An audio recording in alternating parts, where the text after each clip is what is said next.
Morning, gang. I'm Rita. And I'm Tanya.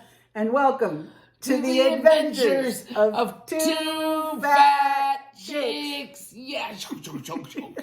And speaking of that, today we are going to show you a killer cool hack on rust removal. So start it out. So here's the thing.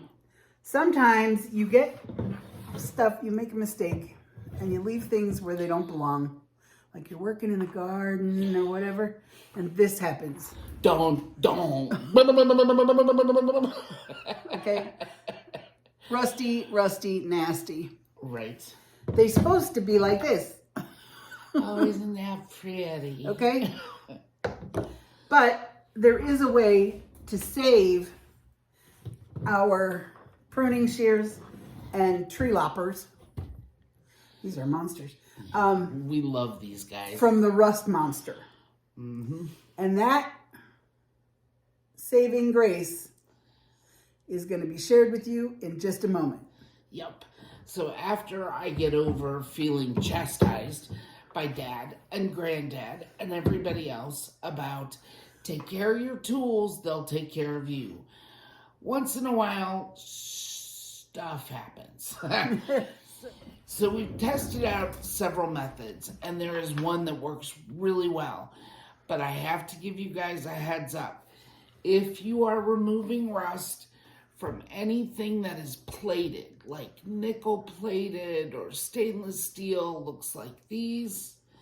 Or chrome plated. Chrome. It totally takes off the chrome. Right. And it ends up looking like this. So these were totally rust filled. Now, they're beautiful, but the plating is gone. So this is going to be such hard work. So what you need for this project is simple. A bucket or something that you can soak things in, the tools and things that you got to be working on, and our favorite, vinegar. How easy is this? You take your tools, you make sure that if they are openable, you open them so that the stuff gets in all the nooks and crannies, and you stick them in your bucket or whatever. Now the loppers, they're giving me grief. These are going to be a little tricky because they're top heavy, so we'll dump those in a second. Then what do? You dump in the vinegar. You want to put in enough to cover any of the metal pieces and parts. So as you can see, it's deep enough to cover all the metal. And we will be oiling these tools later to make sure that they don't freeze up. And the loppers are a little tricky. And Rita will show you I need a little more vinegar because it's not quite all the way on the loppers or loppers. Whichever it is, you guys tell me. There we go. And then what do? We wait. So they say up to 24 hours.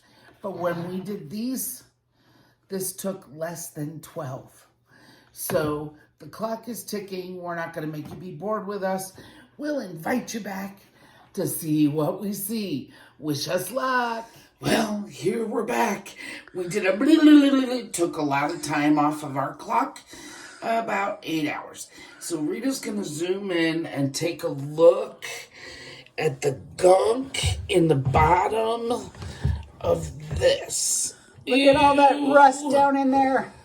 And do you see what that looked like? Look at that. Look at that. Look at that. Look at that. Holy cow. And this one. Wowzers. And all that rust is right in the bottom. So, I can't believe it works this well, but folks, no kidding, it really does. So now comes the easy part.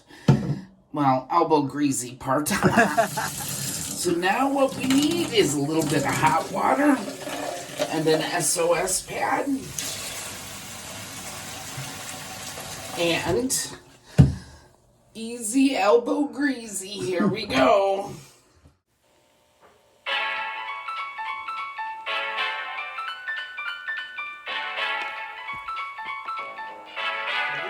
Yep. Rinse, and wow.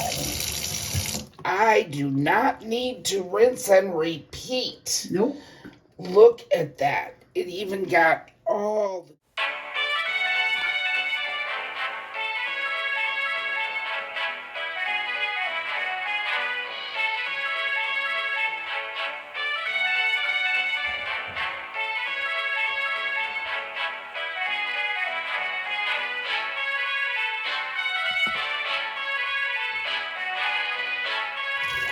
Holy moly, T. Holy That is amazing. moly. Look at that. Wow.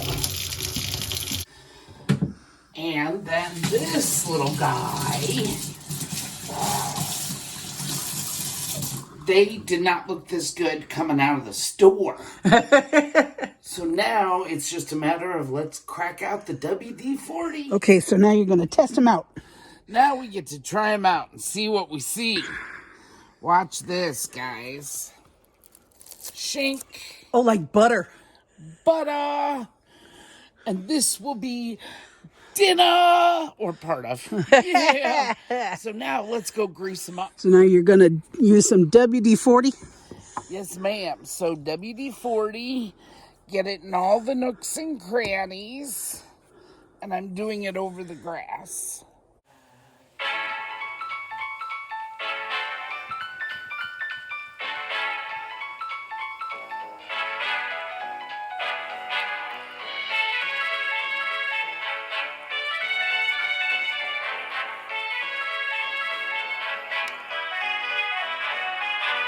And then you set these aside upright if you can and let them cure for 24 hours and check that out, guys. Right on. Right on.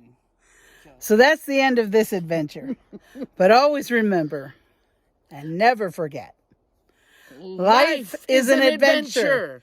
Go find yours. God bless everybody. Have a good one.